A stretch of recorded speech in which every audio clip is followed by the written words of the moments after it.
අපේ මැදිරියට ගෞරවයෙන් යුතුව ආරාධනා කරා හෘද රෝග විශේෂඥ වෛද්‍ය මහාචාර්ය නාමල් විජේසිංහ මහතා අයිබෝන් සුබදෑසනක් කියලා ගෞරවයෙන් පිළිගන්න ඔබතුමන්. අයිබෝන්.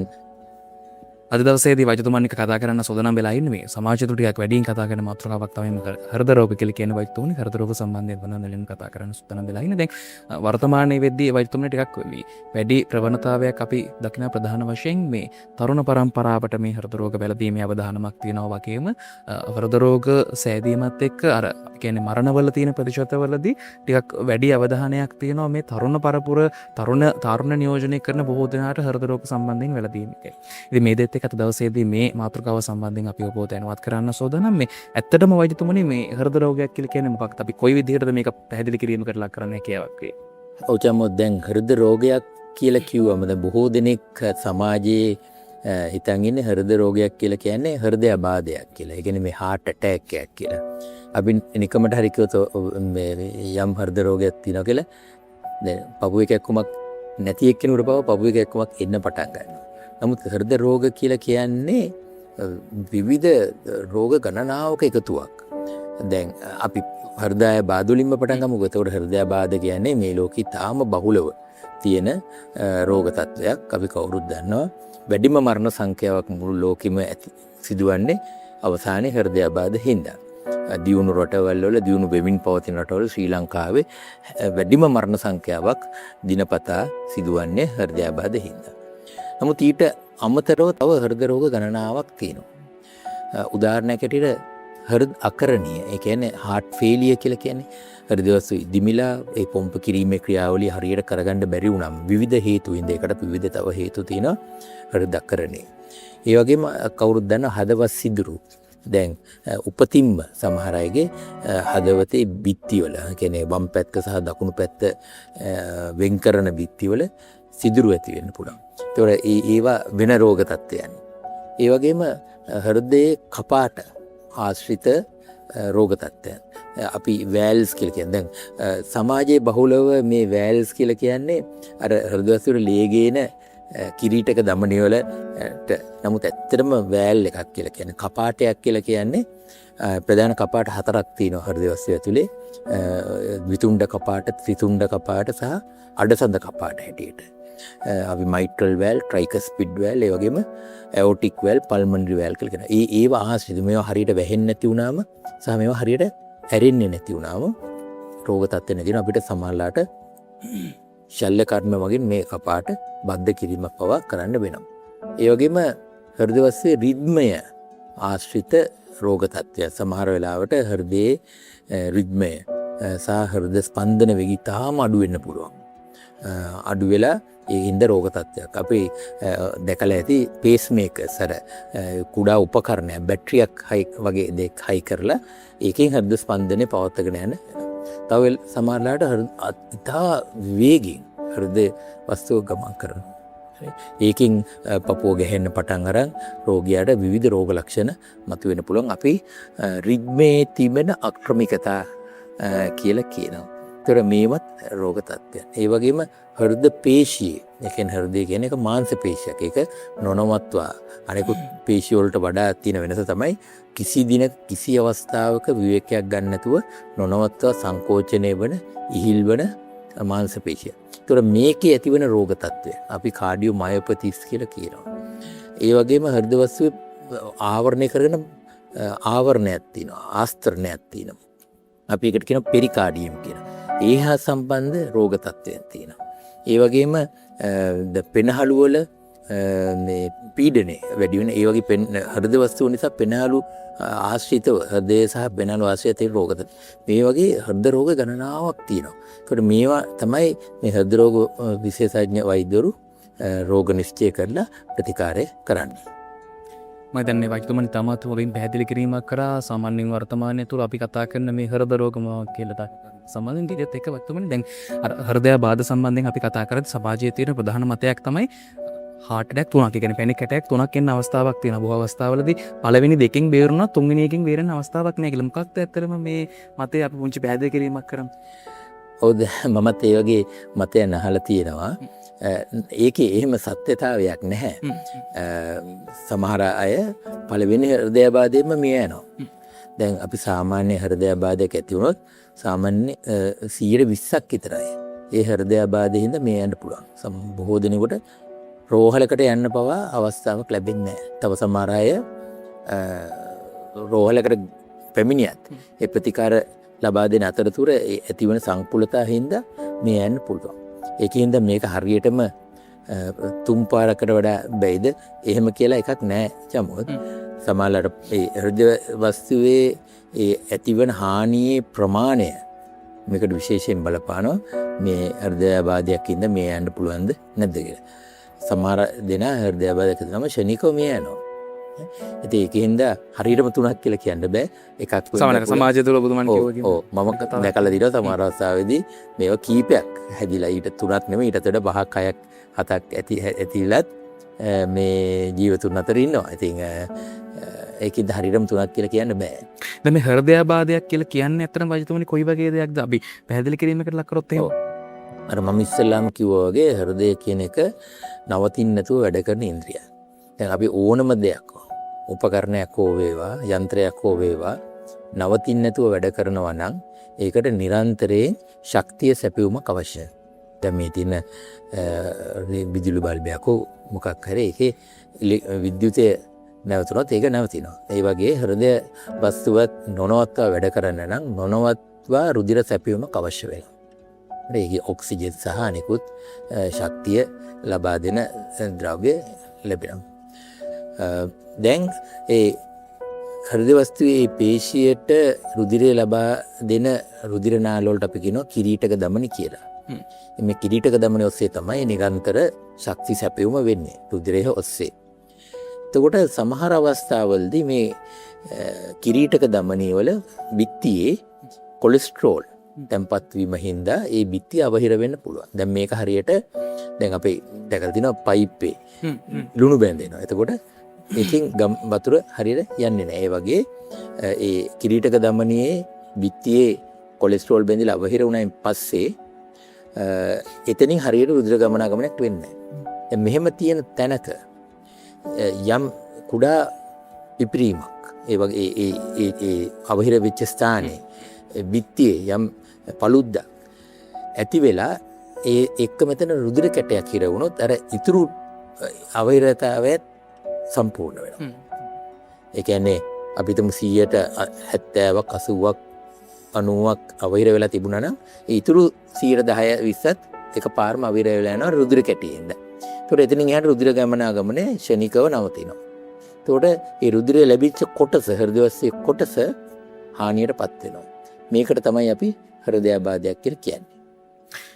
මම හිතන අද දවසේදී අපි වැඩිම චුට්ට කර සමාජය තුළ වැඩි වශයෙන් කතා කරන මාතෘකාවක් තමයි මේ හෘදයාබාධ සම්බන්ධයෙන් කොයි විදිහටද මේ හෘදයාබාධ ඇති වෙන්නේ කියන කරුණු කාරණා සම්බන්ධයෙන් වගේම හෘදයාබාධ වලින් ඇති නොවෙන්න අපි කොහොමද ඔබ පරිස්සම් වෙන්න ඕනේ වග බලා ගන්න ඕනේ කියන කරුණු කාරණා සම්බන්ධයෙන් අපව දැනුවත් කරන්න තමයි අද දවසේදී වෛද්‍යතුමන් එක්ක සෝදානම් වෙලා ඉන්නේ. දැන් වෛද්‍යතුමනි මේ දෙත් එක්ක ඊළඟ දින ප්‍රධානම කාරණේ තමයි දැන් අපි ඉස්සර කාලේ සාමාන්‍යයෙන් වර්තමානයේ නෙමෙයි ටිකක් අපි අතීතය ගැන කතා කරද්දී හෘදයාබාධ සාමාන්‍යයෙන් ඇති වෙන සම්භාවිතාවය වයස අවුරුදු 40ත් 60ත් අතර සම්භාවිතාවය තමයි අපි ටිකක් වැඩි වශයෙන් අපිට අහන්න දකින්න ලැබුණේ. හැබැයි වර්තමානයේ පිටි වයස අවුරුදු 25 ඉඳලා තියෙන කාල සීමාව තුළ මේ හෘදයාබාධ ඇති වෙන්න තියෙන සම්භාවිතාවය වැඩි. ඇත්තටම ඇයි මේ වගේ වැඩි ප්‍රවණතාවයක් තරුණ ප්‍රජාව මේ වගේ හෘදයාබාධ වලට ලක් වෙන්න වැඩි ප්‍රවණතාවයක් තියෙන්නේ? ඔව් චමෝ දැන්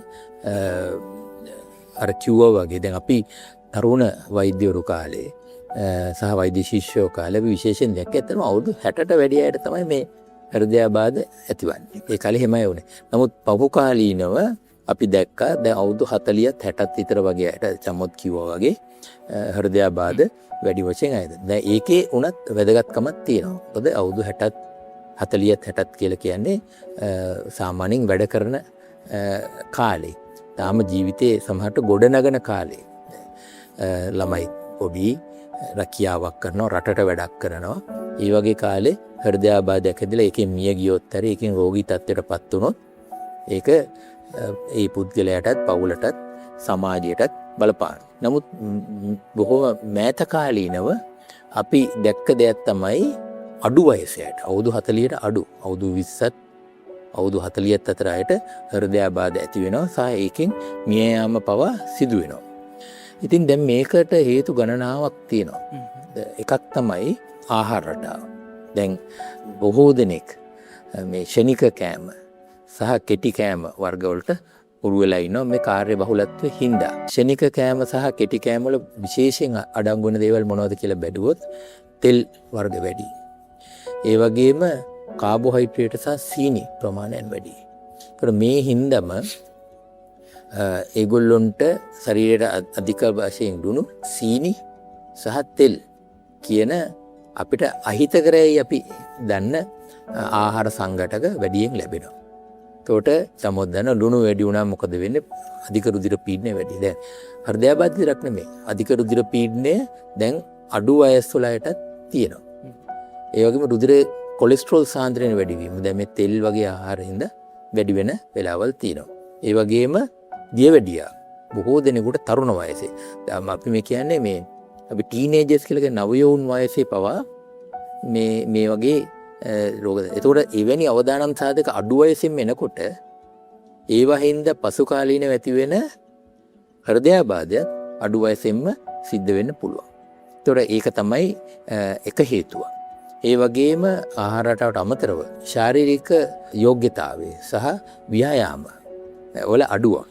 දැන් සාමාන්‍ය ජීවිතේ බැලුවත් දැන් අපි තරුණ කාලේ අපිට වැඩක් කරගන්න ඕන වුණාම අපිට බොහෝ විට අපිට ඇවිදින්න වෙනවා, කය වෙහෙසවා වැඩ කරන්න. ටෙජි ටිකක් හොද ගන්න ගියත්, දුරකථන ඇමතුමක් ගන්න ගියත් ඒ වගේ තමයි. දැන් වගේ තාක්ෂණය මේ වගේ දියුණු නැහැ.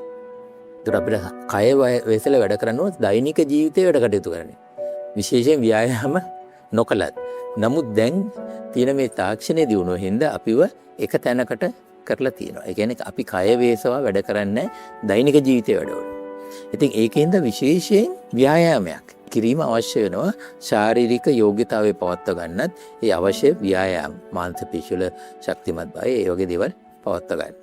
එතකොට ඒකත් කරන්න බැරි වුණොත් දැන් අපිට දැන් ඒකත් බැරි වෙනවා බොහෝ දෙනෙකුට මේ තියෙන කාර්ය බහුලත්වයේ හින්දා මේ සමාජයේ තියෙන තරංගයේ හින්දා ඒ දේවල් බැරි වෙනවා. ඉතින් ඒකෙන් තමයි අඩු වයසෙන් දැන් මෙවැනි තව හේතු ගොඩක් තියෙනවා.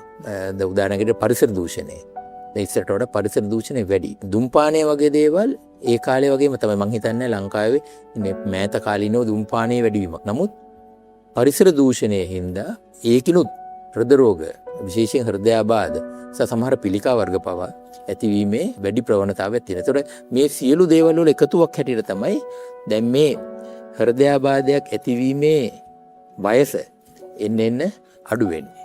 ඊට අමතරව තව ඒ කාලේ ඉඳන් තිබිච්ච දේවලුත් තියෙනවා. සමහර උදාහරණයක් හැටියට අපි දකුණු ආසියාතික වීමෙන්. ඒ කියන්නේ අපි ඉන්දියාව, ශ්‍රී ලංකාව, පාකිස්තානය, බංග්ලාදේශ වගේ රටවල් වල ජීවත් වෙන අයට හෘදයාබාධ ඇතිවීමේ හැකියාව ඉතා වැඩි. ඒක නොකර හේතුවක් වෙනවද? ඒකටත් හේතු ගණනාවක් තියෙනවා.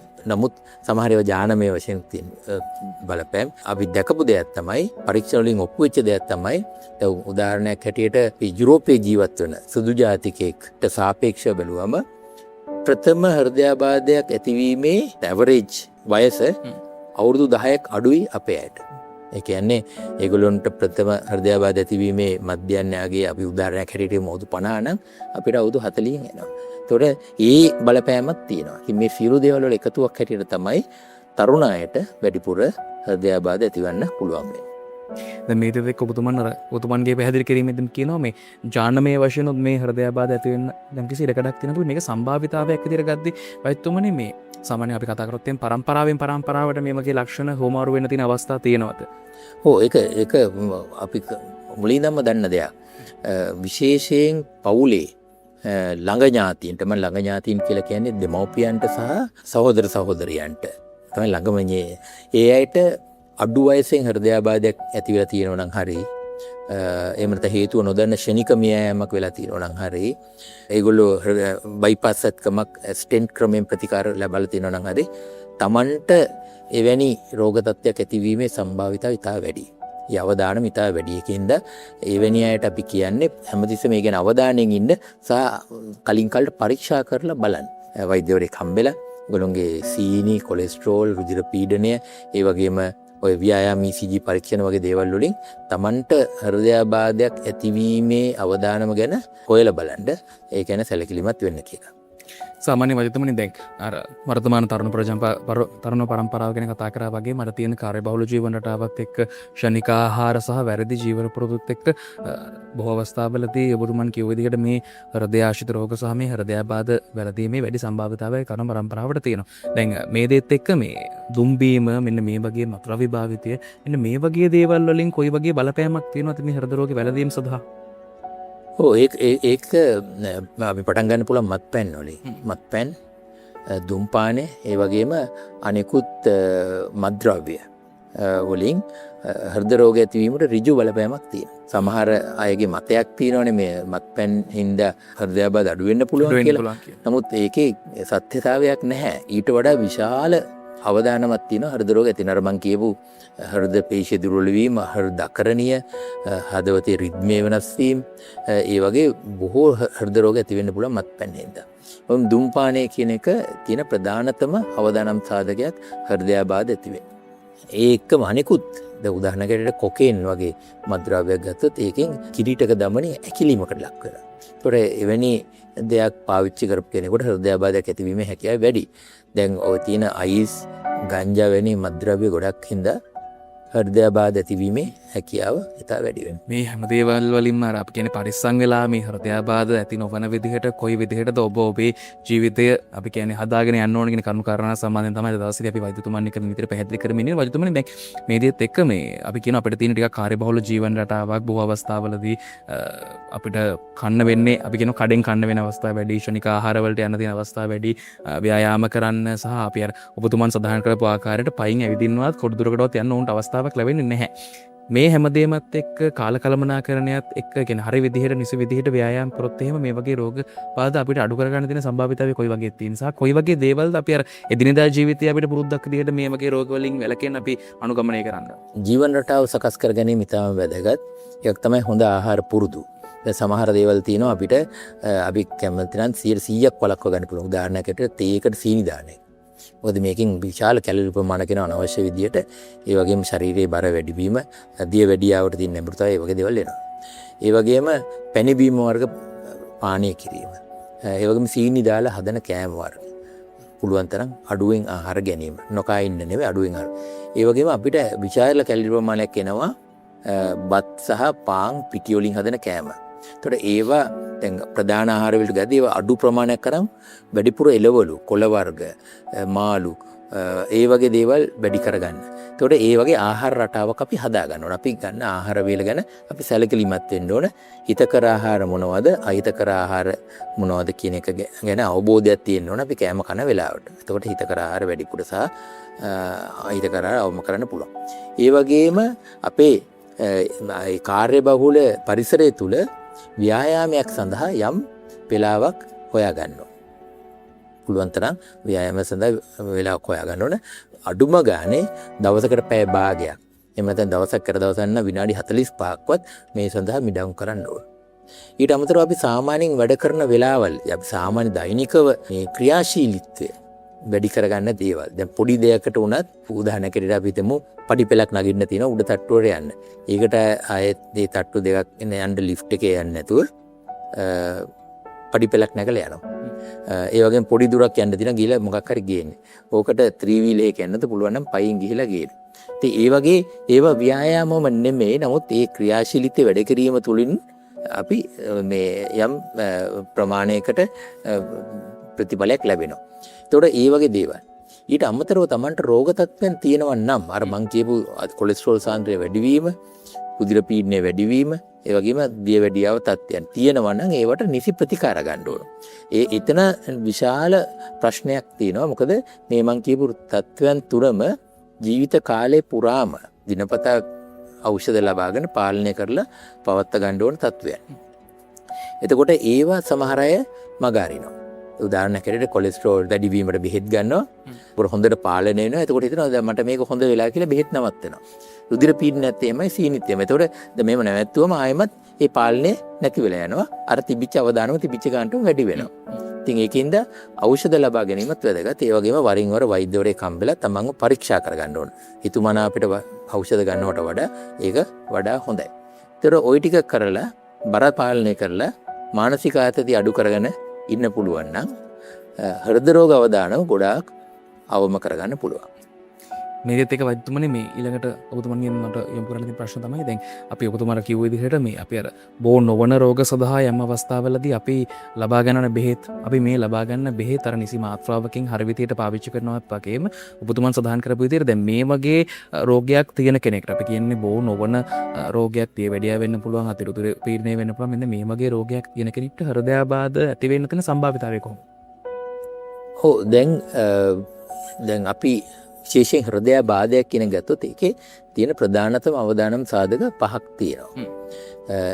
එකක් දියවැඩියාව, අධික රුධිර පීඩනය, කොලෙස්ටරෝල් සාන්ද්‍රය වැඩි වීම ගැන අපි මෙච්චර කතා කරන්නේ. ඒ වගේම ධූමපානය.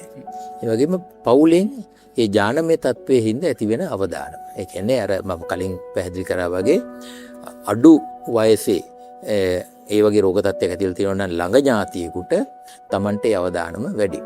එතකොට දැන් ඒක අපිට වෙනස් කරන්න පුළුවන් දෙයක් නෙමෙයිනේ. දැන් අපි දන්න සමහර අවදානම් සාධක තියෙන අපිට වෙනස් කරන්න බෑ. අපිට දැන් වයසට ගියාම අවදානම් වැඩි වෙනවනම් අපිට ඒක වෙනස් කරන්න බෑ. ගෑනු අයට වඩා පිරිමියාගේ අවදානම් වැඩි. ඒක අපිට වෙනස් කරන්න බෑ. දැන් මම ඉස්සෙල්ලා වගේ දකුණු ආසියාතිකයෙකුට හෘද රෝග අවදානම් වැඩි. ඒක අපිට වෙනස් කරන්න බෑ. අපි ගිහලා ඒ රටක ජීවත් වුණත් අපිට ඒ අවදානම් වෙනස් වෙන්නේ නැහැ. ඒ වගේ පවුලෙන් එන ඒ ජානමය තත්ත්වය අවදානම් වෙනස් කරනවා. නමුත් අර මං කියපු අනිත් අවදානම් සාධක හතර අපිට අඩු කරන්න පුළුවන්. උදාහරණයකට ධූමපානය අපි සහ මුලින් නවත්තන්න. ඒ නවත්තනවා පමණක් නොවේ ධූමපානය කරන කෙනෙක් ළඟ ඉඳීම පවා. ඒ කියන්නේ අපි ඒකට කියනවා second hand smoking. ඒ කියන්නේ එයා ධූමපානය කිරීමෙන්ද අපිට ලැබෙන ඒ අවදානම්. තමන්ගේ නිවස ඇතුලේ, තමන්ගේ කාර්යාලය ඇතුලේ, තමන්ගේ වාහනය ඇතුලේ කාටවත් ධූමපානය කරන්න ඉඩ දෙන්න එපා. තමන් ධූමපානය කරන්නත් එපා. ඒ වගේම අර මම කිව්ව රෝග තත්ත්වයන් තියෙනවා නම් ජීවන රටාවේ වෙනස්කම් තුලින්, ආහාර පාලනය, ව්‍යායාම තුලින් සහ නිසි කලට ඖෂධ ලබා ගැනීම තුලින් ඒවා හොඳින් පාලනය කරලා පවත්වාගෙන ගියොත් මේ හෘදයාබාධ අවදානම ඉතා අඩු කරගන්න පුළුවන්. මේත් එක වෛද්‍යතුමනි දැන් ඊළඟට තියෙන ගැටලුව තමයි දැන් ඔබතුමන් ආහාර සම්බන්ධයෙන් ටිකක් කතා කරා වගේම දැන් අපි මේ කියන්නේ හෘදය සම්බන්ධය ගැන කතා කරද්දී මේ හෘදය සම්බන්ධ මේ පද්ධතියේ ක්‍රියාවලිය හරි විදිහට වෙන්න, නිසි විදිහට වෙන්න අපිට මේ කියන්නේ ස්වභාව දහමෙන් ගන්න පුළුවන් හොඳ ආහාර මොනවද? සාමාන්‍යයෙන් අපි අපේ එදිනදා කෑම වලට අපිට මෙන්න මේ ආහාර වර්ග ටිකක් වැඩියෙන් එකතු කරගත්තොත් හොඳයි. ඒ කියන්නේ අපි සාමාන්‍යයෙන් වෛද්‍යතුමනි බොහෝ රෝග සඳහා අපි කියන මෙන්න මේ කෑම චුට්ටක් වැඩියෙන් ගන්න එක හොඳයි. මෙන්න මේ කෑම අඩු කරනවා වගේම මේ කෑම ඔබේ ආහාර වේලට පොඩ්ඩක් වැඩියෙන් එකතු කරගන්න කියලා. දැන් මේ හෘද රෝග වලට එහෙම නැත්නම් මේ හෘද රෝග ඇතිවීමේ අවධානමක් තියෙන කෙනෙක්ට මේ ජානමය ලක්ෂණයක් පවුලේ පරම්පරාව තුලින් එන කෙනෙක්ට සාමාන්‍යයෙන් අපි ආහාර රටාවත් එක්ක කතා කරද්දී කොයි වගේ ආහාරද ලබා ගැනීම ටිකක් වඩාත් සුදුසු වෙන්නේ? ඒක ඉතා හොඳ ප්‍රශ්නයක්. මොකද අපි යම් ආහාර සංඝටක අඩු කරන්න කියලා කිව්වට ඒ සඳහා මොකද අපි කියන්නේ කාටවත් බඩගින්න ඉන්න කියලා. එතකොට අපි යම් දේවල් අඩු කරන්න කිව්වල් තෙල් ලුණු සීනි. නමුත් ඒ වෙනුවට අපි වැඩිපුර ටිකක් ආහාරයට ගන්න පුළුවන් දේවල් අපි බඩ පුරව ගන්න දේවල්. ඒ උදාහරණයකට එළවලු වර්ග. ඊට පස්සේ කොළ වර්ග, පලා වර්ග ලංකාවේ විශේෂ. මම දැක්ක ඒක තැනක පලා වර්ග 200කට වැඩි තියෙනවා කියලා. අපිට ආහාරයට ගන්න පුළුවන්. ඒ වගේම පළතුරු, මාළු, සෝයා, ඊට පස්සේ ධාන්‍ය වර්ග ආදී වශයෙන් ගොඩාක් තියෙනවා. ඊට පස්සේ ඔය එක ඇට වර්ග තියෙනවා. ඒවා. එතකොට මේ වගේ අපේ ආහාර වේලේ වැඩි කොටසක් අපි සම්පූර්ණ කරගන්න පුළුවන් නම් ඒකෙන් කියන්නේ හෘද රෝග අඩු කර ගැනීමට විශේෂ වාසියක් තියෙනවා. අපි වෙලාවට කන්න කියන හොඳට බඩ පිරෙන්න කන්න පුළුවන්. ඒ වගේම රහට සහ පෝෂ්‍යදායී විදිහට කන්න කියන එක තමයි අපේ වෛද්‍ය අවවාදය. මගේ දැන් වෛද්‍යතුමන් අද දවසේදී මේ හෘද රෝග සම්බන්ධයෙන් ඉතාමත් හොඳ පුළුල් විග්‍රහයක් සහ පැහැදිලි කිරීමකට දවසේ අපිට ලැබිලා තියෙන කාල වේලාවත් එක්ක කොයි විදිහටද මේ හෘද රෝග ඇති වෙන්න සම්භාවිතාවය තියෙන සහ වැඩි වශයෙන් අපි කතා කරන මේ තරුණ පරම්පරාව මේ වගේ රෝගාබාධ වලින් වැළකෙන්න කොයි විදිහටද ආරක්ෂා වෙන්න ඕන සහ අපේ ජීවන රටාව තුළ අපි වෙනස් කරගන්න ඕන දේවල් ඒ වගේම තමයි අපි අපේ ආහාර රටාව තුළ වෙනස් කරගන්න ඕන දේවල් මෙන්න මේ සියලු කරුණු කාරණා සම්බන්ධයෙන් එතුමන් ඉතාමත් හොඳින් පැහැදිලිව කරුණු විශ්ලේෂණය කරා. ඉතින් අද දවසේ අපිත් එක්ක මේ විශේෂිත කතා බහ සඳහා එකතු වුණේ හෘද රෝග විශේෂඥ වෛද්‍ය මහාචාර්ය නාමල් විජේසිංහ මහතා. ඔබතුමාට බෙහෙවින්ම ස්තුතිවන්ත වෙන ගමන් අපි ආයිබෝන් කියලා සමුදෙනවා. ආයිබෝන්.